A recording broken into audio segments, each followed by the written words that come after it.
Here with Jason Wening, and Jason and I were just talking about the issue with Oscar Pistorius and his being deemed eligible to compete in the Olympics.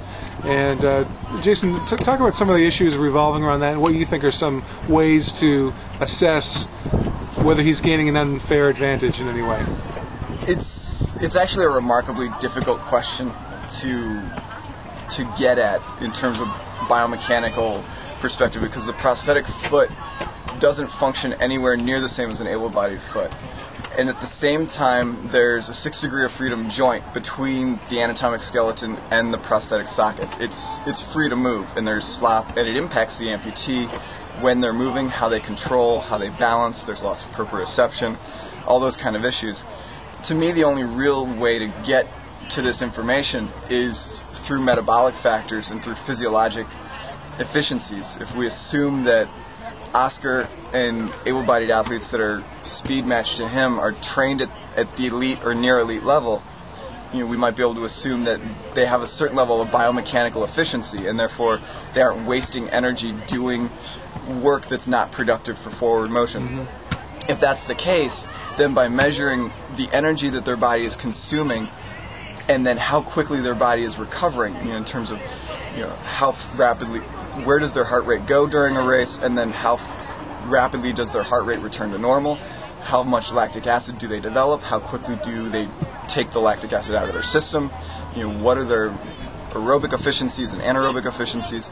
And by measuring that, if you look at it in a race-specific situation, and Oscar is consuming less energy than able-bodied people that are matched to his speed, it stands to reason that he has an advantage.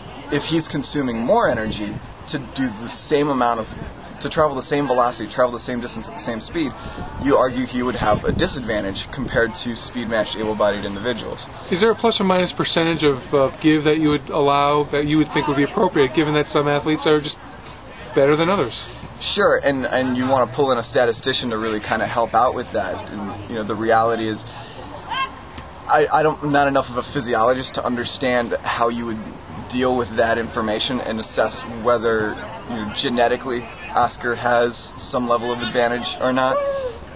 The question of genetic advantage is kind of always a difficult one in sport, and the reality of sport is you've got to deal with the body you're given, not the body that you want. And the Olympics have proven time and again that there are people that we perceive to have a genetic disadvantage, but through sheer hard work and determination and effort have made very substantial progress and medaled very high. Do you support the decision to have him be able to compete in the Olympics? I do support the decision. In my mind, it's, unless there's evidence substantiating that he has an advantage, he should be allowed to compete. When evidence is produced that clearly demonstrates that he has an advantage, I concede that he has an advantage. But barring a lack of evidence, I would say innocent until proven guilty. All right. Thank you so much for your time, Jason. You're welcome.